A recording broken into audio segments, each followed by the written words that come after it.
Hey, Doc Steve here, and for my last mask video, I want to do something on mask side effects, of which there are many, as I said in my last video. I want to do this because there's a lot of concern about this online, especially in the community of folks that are kind of down on mask mandates and universal masking out of a concern for severe side effects. And we know there's side effects of masks. I did a quick survey in my ER, and a couple of people get headaches after a few hours with a mask. A couple of people get rashes. I myself get two side effects of masks. One is just an annoyance. I do have a more severe one that I'm going to tell you about at the end of the video, but my annoying one is around hour number 8 of a 12-hour shift. I start getting a postnasal drip, sticks with me for a good 3 or 4 hours afterwards, which is annoying. But they're all mostly annoying side effects. They're not a whole lot of severe ones that I know about.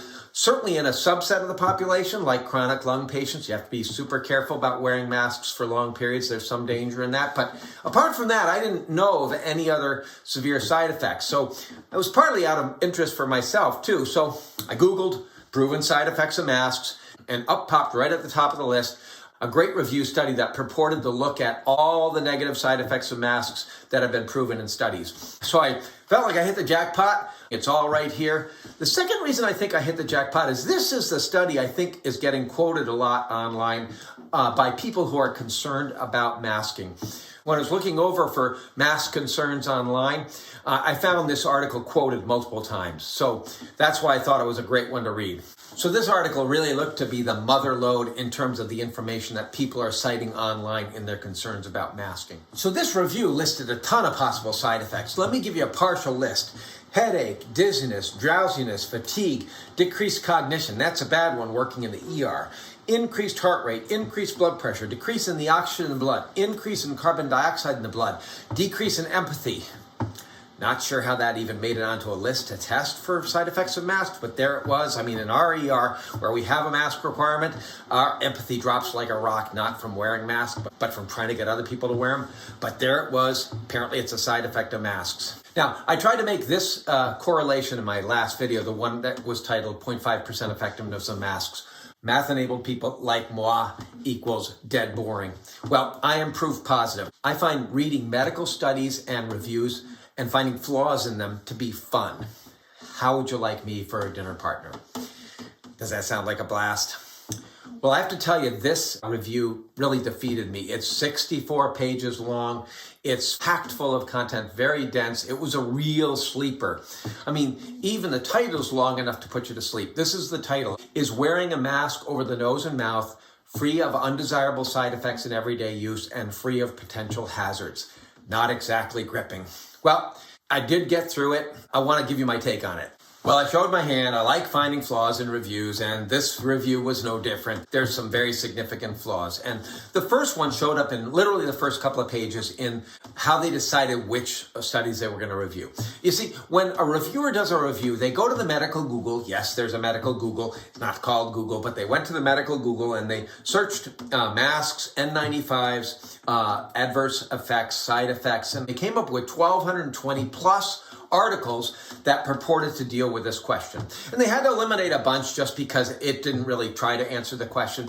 But the fatal error of this review happened next when they decided that they were going to only look at those studies that showed negative side effects of masks. And they cut it down to 104 studies, and that's all they looked at. And that doesn't sound so bad because that's what they're looking for. They're looking for negative side effects of masks. But the problem is when you don't look at those other 1,111 studies, who knows? There might be 1,111 studies that show there's no side effects of masks, and then your 104 may not mean much. Let me give you an example. Out of this 104 studies, they found 3 studies that showed that people experienced drowsiness and fatigue from masks. Well, what if there's, in those 1,100 studies, 30 or 40 studies that say, well, nobody really experiences drowsiness and fatigue? Well, probably it means that nobody does. It's actually possible that there's studies showing that people wearing a mask get so perky and alert they want to run joyously through the fields. I mean, probably not, but it's actually possible. You don't know because they didn't look at the rest of the studies.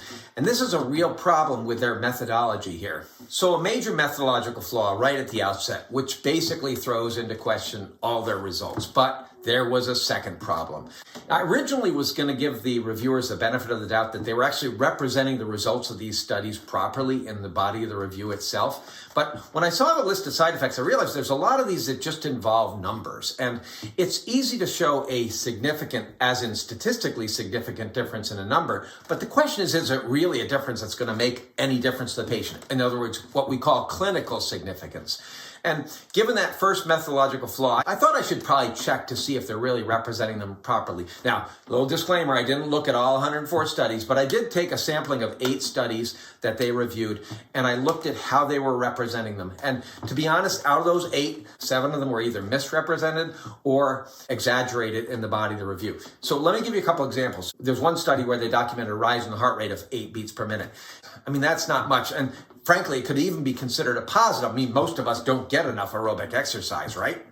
Okay, a little aside here. I want to make sure people understand wearing a mask by itself is not aerobic exercise. You might hit your target heart rate quicker if you wear a mask, but you actually got to get up and do something. Sorry. So a little heart workout there for that one. Let me give you another example. 2 of the side effects on that list are things that we really get worried about as doctors. First of all, a decrease in the oxygen in the blood and increase in the carbon dioxide in the blood. Those are both bad. We don't like those as doctors. So I took a look at a couple of the studies that they documented that in, and sure enough, in one study they showed that the carbon dioxide went up, but on average it didn't even get close to the upper limit of normal. So that's probably not going to give anybody any symptoms. Maybe it would, but probably not.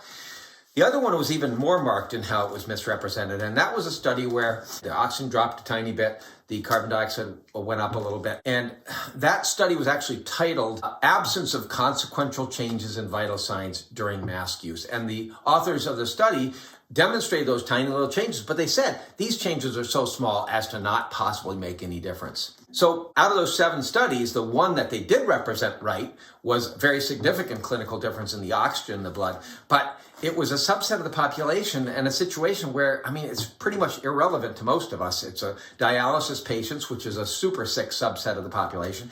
They were wearing N95s, which are definitely worse for side effects, by the way. But I don't know of any mask mandates that are requiring N95s. Maybe there are, but I don't know of them. And it was for 3-4 hours. So most of us are being asked to wear a mask when we go to the store. So true findings, but irrelevant to 99.999% of us. So 2 major flaws with this review that's being quoted so much online about mask side effects. I said at the beginning, there's a lot of side effects of masks. They're mostly just annoyances. Certainly certain subsets have to be worried about wearing a mask, but I think that's pretty much where the data leads us at this point. I don't think this review really helped much. I want to close with this, okay? I love common sense, and there's a common sense reason why we shouldn't expect to find a whole lot more about these masks that are dangerous as time goes on. Now, it's always good to keep studying it, but the common sense reason is that people have been using these in occupations for hours at a time for decades. I think we would probably already know about the serious side effects, especially lasting side effects. Maybe not, and it's always good to keep studying, but that's my take on it. So I told you I was going to tell you my one other side effect, which is a severe side effect at the end of the video. Well, here it is. It's a side effect I get every single shift. Every single other person in my ER gets the same side effect. Do you want to hear what it is? Well, here it is. Nobody can see my smiling face. My cheering influence is dimmed. It's just horrible. It's just horrible. But fortunately, you get to see my smiling face.